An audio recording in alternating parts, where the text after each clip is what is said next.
लबोबू horror story. मेलिन अपने dog bio के साथ चाइना के शंघाई शहर में रहती थी। वैसे तो वो चाइना के एक छोटे से गांव से थी, पर अपने फादर की डेथ होने के बाद वो अपनी माँ और बहन के लिए पैसे कमाने शंघाई शिफ्ट हुई थी।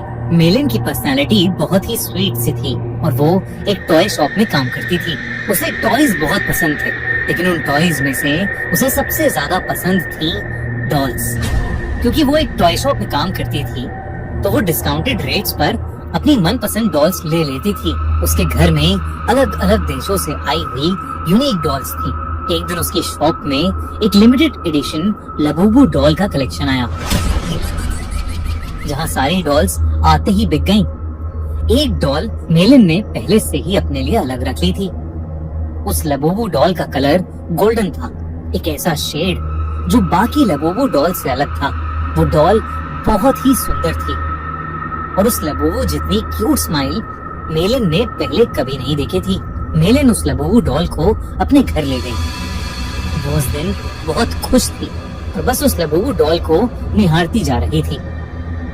उस डॉल की प्यारी सी नीली आंखें, गोल्डन कलर का सुंदर सा फर, लंबे लंबे कान और प्यारी सी बड़े बड़े दांतों वाली स्माइल। मेलिन ने उस लबोबू को जोर से गले लगाया, उसकी ढेर सारी फोटोज खींची और अपने डॉग पाओ को उसकी डॉल फैमिली के नए मेंबर से इंट्रोड्यूस कराया।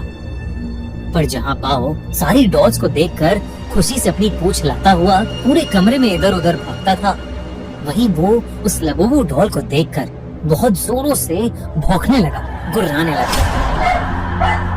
मेलिन को ये बात थोड़ी अजीब लगी, पर उसने सोचा कि बाओ शायद डर रहा होगा, तो उसने डॉल को अपनी शेल्फ पर रखा और सोने चली गई। मेलिन का डॉग बाओ, जो हमेशा उसके पास सोता था, उस डॉल को घूरता रहा और कमरे से बाहर भाग गया। अगली सुबह ऑफिस जाने से पहले बाओ लबोबू को देखकर जोर से भौंक रहा था। जैसे ही मेलिन घर से निकलने वाली थी, बाओ ने उसकी जीन्स पकड़ ली और उसे खींचकर उसके शेल्फ के पास ले जाने लगा। मेलिन ने बाओ को डांटा, लेकिन वो सुन ही नहीं रहा था। मेलिन ने गुस्से में बाओ को बाथरूम में बंद कर दिया और शॉप के लिए निकल गई। उस दिन उसका अपने टॉय स्टोर में सबसे खराब दिन गुजरा। हमेशा सबसे प्यार से बात करने वाली मेलिन अपने कस्टमर से लड़ पड़ी और उसे पता नहीं उस पर इतना गुस्सा आ गया कि वो उसके ऊपर चिल्ला दी। उसके बॉस ने उसी वक्त मेलिन को बहुत डांटा और उसे काम से निकाल दिया। मेलिन को कुछ समझ नहीं आया कि उसे अचानक इतना गुस्सा कैसे आ गया। वो रोते रोते वापस घर गई। उसने अपने बाथरूम का दरवाजा खोला। This is a true story.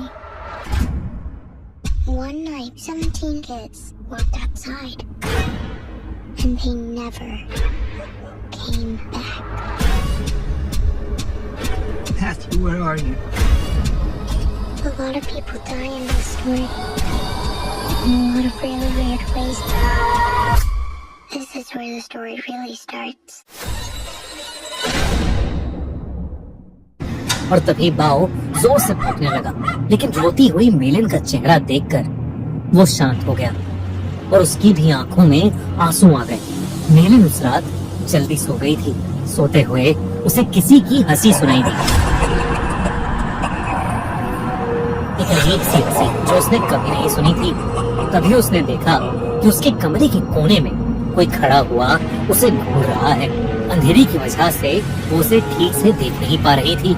उसने बिस्तर से उठकर देखा तो वहाँ कोई नहीं था, बस वहाँ वो लबोबू डॉल पड़ी थी, जिसे मेलिन ने वापस शेल्फ पर रख दिया और फिर से सोने चली गई। उस रात मेलिन को एक सपना आया, जिसमें वो अपने कमरे में थी और वहाँ एक बहुत ही अजीब सा दिखने वाला जानवर जैसा कुछ था, जिसके बड़े बड़े नुकीले दांत थे, भयानक लंबे और दांतों से भी ज्यादा नुकीले नाखून थे, और उसका पूरा शरीर लाल रंग का था। वो जगह जगह से सड़ रहा था। धीरे धीरे वो मेलिन के पास आ गया और उसका गला घोटने के लिए आगे बढ़ा। मेलिन डर के मारे जोर से चिल्लाई, पर वो जानवर उससे ज्यादा जोर से एक भयानक हंसी हंसने लगा और उसने अपने नुकीले पंजों से मेलिन पर अटैक कर दिया। डर के मारे मेलिन की आंख खुल गई, लेकिन तब उसने देखा कि वो लबोबू डॉल उसके ऊपर बैठी है।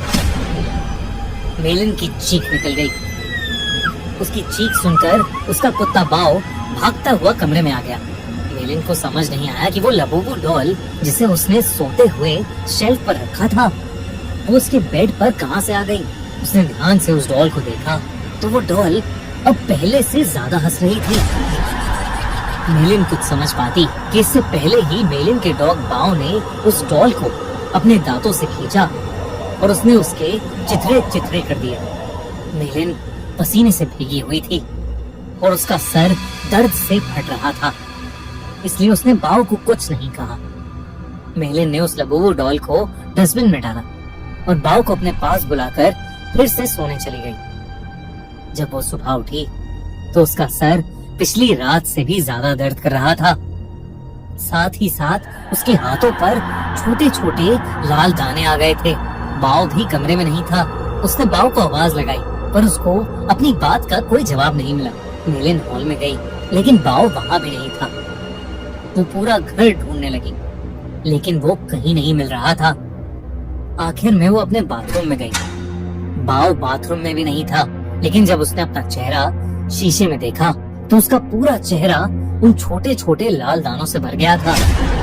ऐसा लग रहा था कि जैसे किसी ने उसे काटा हो।